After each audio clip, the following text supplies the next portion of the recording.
आज हमारे पड़ोसी घर एक मुनिश्री के आहार संपन्न हुए। आहार के उपरांत कमेटी और मुनिश्री ने उनसे 21 लाख रुपए की मांग रखी। आहार के उपलक्ष्य में उन्होंने आधा घंटे की मीटिंग के बाद 2 लाख में बात को सेटलमेंट किया। घर आकर उन्होंने कहा कि आज के बाद मैं चौका नहीं लगाऊंगा। क्या इस प्रकार की किसी श्रावक की श्रद्धा को चोट पहुंचाना उचित है? कृपया समाधान करें। देखिए, जो अनुचित काम हो वो ना करें। प्रश्न बहुत ज्वलंत है। अब मैं उत्तर दे दूंगा तो शांतिधारा जैसा कांड हो जाएगा, लेकिन फिर भी उत्तर देते, डरना क्या किसी से। आगम की बात को समझे। साधु का कर्तव्य है और कि वो आहार करने जाएं, और उनके आहार के उपरांत अगर कमेटी किसी को घेरती है कि तुम ये दो और तुम वो दो, तो साधु को स्पष्ट मना कर देना चाहिए कि मैं आहार लेने गया था, श्रावक के प्राण लेने नहीं गया था। स्पष्ट रूप से साधु का कर्तव्य अपना काम करे। और कमेटी मुख्यतः होता यह है कि जो कमेटी के लोग रहते हैं उनको लगता है कि कुछ आ जाएगा, कुछ आ जाएगा। भैया ध्यान रखना, साधुओं के आहार नहीं बिकते।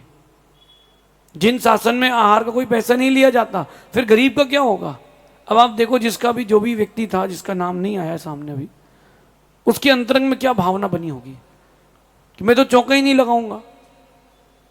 जिनका भी ये प्रश्न है उनसे मेरा कहना है कि एक बार जरूर आप उसको मेरे पास लाना। हम रोटी लेते हैं आहार में, हम नोट नहीं लेते हैं। और जो आहार के लिए सेटिंग चलती हो जहां पर भी, मेरा कहना है कि उनको थाली में नोट दिखाए जाएं, दाल सब्जी रोटी ना दिखाई जाए। वहां नोट दिखाओ, 500 का, 100 का, 1000 का, 20,000 का चेक, डीडी, बाकी चिल्लर।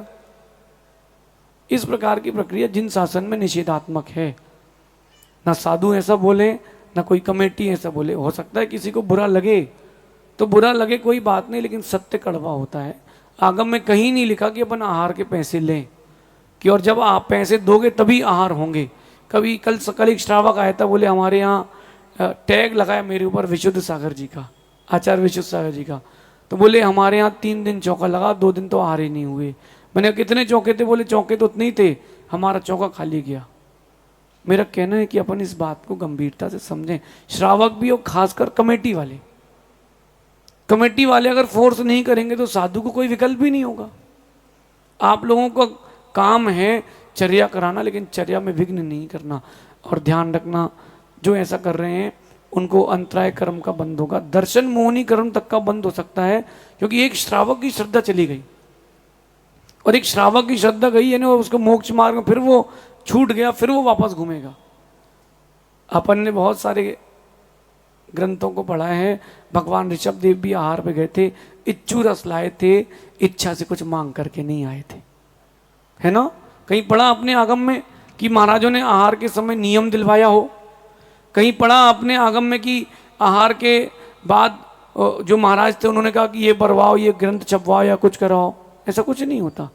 ये आपकी स्वेच्छा श्रावक की जो करने की हो, लेकिन कम से कम उसको आहार के उपरांत का ड्रामा ना बनाए। नहीं तो आने वाले